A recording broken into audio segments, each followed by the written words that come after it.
Hello friend, welcome to my YouTube channel Alam Soeb. Let us discuss about basic of biology.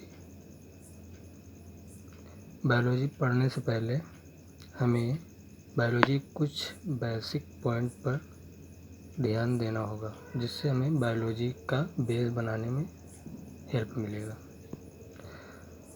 Now start. First point is what is biology. Biology क्या है?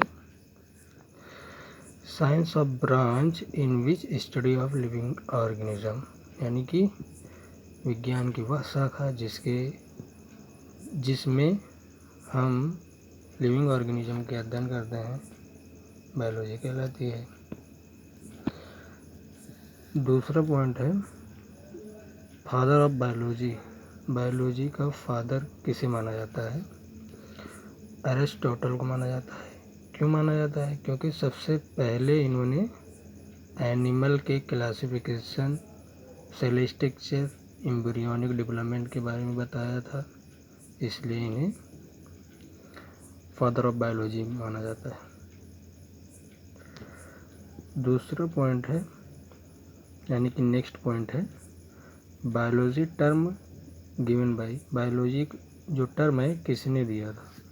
Lamarck and Treviranus. Biology के scientist हैं, इन्होंने सबसे पहले biology term को दिया था. 1802 ईस्वी में दिया था. Next point is part of biology. Biology के कितने भाग होते हैं? तो बायोलॉजी के 2 पार्ट होते हैं. Number 1 zoology, number 2 botany. Zoology क्या होता है? जूलॉजी बायोलॉजी की वह ब्रांच होती है जिसमें एनिमल का अध्ययन किया जाता है, उसे जूलॉजी कहते हैं. पूछा जाए कि जूलॉजी का फादर किसे माना जाता है, तो ये भी जो है अरिस्टोटल को माना जाता है, अरस्तु को माना जाता है. दूसरा भाग ये है बायोलॉजी का बॉटनी. ये बायोलॉजी का वो ब्रांच होता है जिसमें हम प्लांट का अध्ययन करते हैं, उसे बॉटनी कहते हैं. और पूछा जाता है कि बॉटनी का फादर किसे माना जाता है, तो बॉटनी का फादर थ्योफ्रेटस एक साइंटिस्ट थे, उन्हें माना जाता है.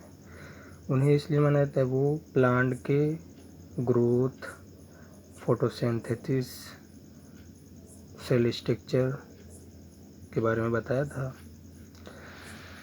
इसलिए इन्हें फादर ऑफ बॉटनी माना जाता है. Next point is it's very simple point, difference between living and non living. कोई पूछे लिविंग एंड नॉन लिविंग में क्या डिफरेंस है, तो हम देखते हैं क्या डिफरेंस होता है. लिविंग जो होता है उसमें रिप्रोडक्शन प्रेजेंट होता है. रिप्रोडक्शन क्या होता है? लिविंग जो है प्रोगनी प्रोड्यूस करने की कैपेबिलिटी होती है, यानी कि वंश संतान पैदा करने की क्षमता होती है, जबकि नॉन लिविंग में रिप्रोडक्शन एब्सेंट होता है. दूसरा पॉइंट है इसमें रिस्पायरेशन प्रेजेंट होता है, जबकि रिस्पायरेशन एब्सेंट होता है नॉन लिविंग में. तो रिस्पायरेशन क्या होता है? रिस्पायरेशन CO2 को अंदर लेना, CO2 को बाहर छोड़ना, O2 को अंदर लेना, रिस्पायरेशन कहलाता है, जबकि नॉन लिविंग में नहीं होता है. Third point life cycle. Life cycle क्या होता है? लिविंग में लाइफ साइकिल प्रेजेंट होता है, यानी कि कोई भी एनिमल होगा, उसका बर्थ होगा, बर्थ के बाद वो यंग फेज़ में जाएगा, यंग फेज़ से ओल्ड फेज़ में जाएगा, उसके बाद उसकी डेथ हो जाएगी. ये प्रोसीजर कंटिन्यू चलता रहता है, इसी को हम लाइफ साइकिल बोलते हैं. लिविंग में प्रेजेंट होता है, जबकि नॉन लिविंग में एब्सेंट होता है. Number 4 point is excretion. जो एनिमल्स होते हैं वो बॉडी से हार्मफुल मटेरियल को बाहर रिलीज़ करते हैं, उसे एक्सक्रीशन कहते हैं. जिससे हार्मफुल मटेरियल हो गया यूरिया, लीवर से एक्सक्रीट होता है, निकलता है, और ammonia with the help of